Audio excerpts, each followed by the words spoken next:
Two McLarens will be on the front row in the start of the 2024 Formula One Hungarian Grand Prix, an achievement that hasn't happened since 2008. The Woking team finally secures a result that rewards the technical superiority of the papaya-colored car. Lando Norris took the third pole position of his career, the second of the season after Barcelona. McLaren team principal Andrea Stella can rub his hands with satisfaction as Oscar Piastri came just 22 thousandths behind his teammate.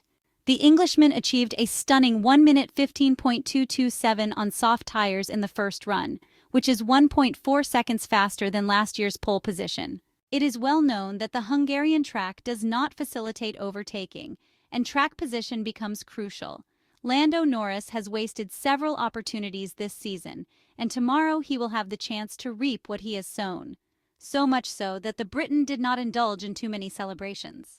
In the second row is Max Verstappen with the Red Bull without the bazookas, and with the updates anticipated for the Zandvoort weekend. When the Dutchman saw his gap on the display, he reacted by punching the steering wheel, a sign that he tried and, perhaps, was also annoyed for unintentionally giving a bit of a toe to the rival. Red Bull will be a formidable challenger in a race that promises to be very competitive. Everyone else seems cut off, starting with Carlos Sainz's Ferrari. The Spaniard is fourth, making Ferrari the third force, but the gap from the top three of almost half a second indicates that the Maranello technicians still have a lot of work to do before returning to being protagonists. Charles Leclerc does not shine. The Monegasque is sixth and has struggled all weekend, starting with the crash in the second free practice session at the Hungaroring circuit. The Ferrari driver is clearly not serene and unable to express his true potential. At the restart in Q3, he also hit the garage column too tight. Nothing goes right for him. All the drivers set their times on the first attempt because Yuki Tsunoda crashed his Racing Bulls at the exit of Turn 5. The Japanese lost control of his car, going wide and hitting the barriers violently with just over 2 minutes to the checkered flag. Yuki emerged unscathed from the accident, although the team will have to work all night to rebuild the car, which also lost its left rear. At the restart, the cars stayed at the pit lane lights for a long time, and only Daniel Ricciardo managed to improve his performance. The Australian still had a set of new softs and managed to overtake his teammate. Many drivers gave up running, such as Max Verstappen and Fernando Alonso, and others aborted their lap, Lando Norris and Carlos Sainz, while Charles Leclerc was called back to the garage because he had broken a wheel hitting the garage exit. It was a strange qualifying session held entirely on soft tires, but with light rain affecting the start of the session, only to remain a threat that never materialized. In this much cooler than expected climate, up to the point that many teams decided to partially close the engine cover vents, Mercedes takes home only the fifth place of Lewis Hamilton. The Silverstone winner struggled with the W15 single-seater, so much so that he risked being excluded in Q1 by just 10 thousandths. The black-silver arrow will contend with the Reds, but it will be a battle outside the podium. A positive performance for Aston Martin with Fernando Alonso 7th and Lance Stroll 8th. The grid position is satisfactory while the gap is disappointing. The Spaniard paid 8 tenths and the Canadian even a second. The Silverstone team expected more from the heavily revised AMR 24. Nico Hülkenberg saw his dream of entering Q3 with Haas vanish by a gap of 10 thousandths.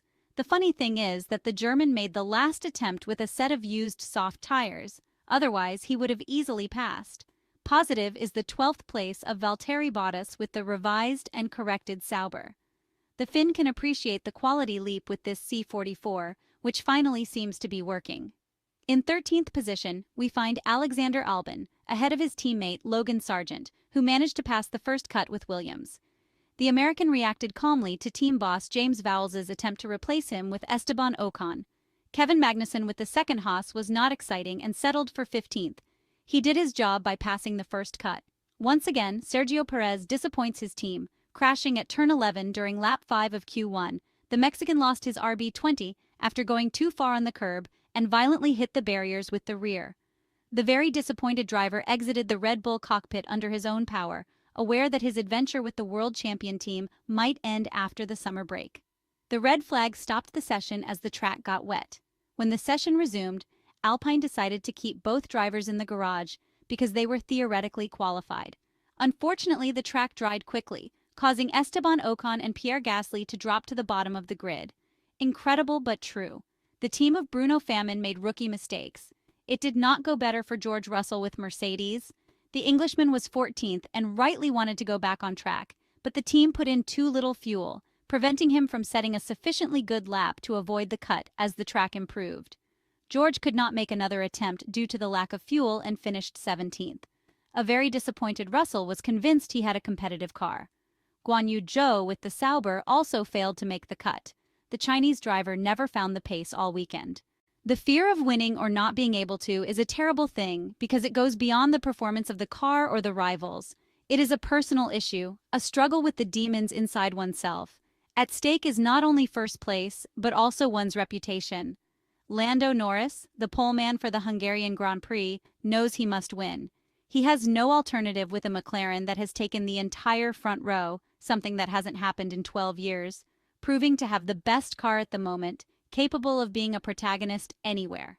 However, doubts concern Lando Norris's mental strength, which is Max Verstappen's strong point, the formidable opponent starting third. A defeat due to his own mistake, and it wouldn't be the first, would push Norris into a tunnel of doubts, partially putting his image within the team and F1 in general at risk. Then there is the matter concerning McLaren, a team of lineage but very young in its current structure, therefore more prone to growth errors, yet firmly led by a former Ferrari man, Italian engineer Andrea Stella, who perhaps was not fully understood at Maranello considering what he is doing elsewhere, with much fewer resources than Red Bull, Ferrari, and Mercedes. The most curious thing is that Lando Norris still believes he is in the running for the Drivers' Championship, even though 84 points to recover from Verstappen is in Everest. Oscar Piastri, who dreams of overtaking Lando in the first few corners, more modestly says he aims to give McLaren the Constructors' Championship. However, the real scare for the two in Budapest is Max Verstappen, ready to overtake them immediately at the start. We'll see. Unfortunately, Perez had yet another accident, and now he trembles, even though there is no one on the market ready to offer serious guarantees. Paradoxically, from one race to another, Mercedes seems to have disappeared, with Lewis Hamilton unable to go beyond 5th place due to the car's limitations, and George Russell even 17th, while Ferrari is still there, 4th with Carlos Sainz but a full 4/10 behind, which in this F1 is enormous. The Spaniard has been the point of reference for the red team, while Charles Leclerc, 6th, certainly suffered from the time lost on Friday with the accident. The Monegasque driver is generous as always, but sometimes excessive, and also categorical in his judgment. The performance is not there. That is, the new floor has not provided much, but the long-distance test of the Hungarian Grand Prix remains open.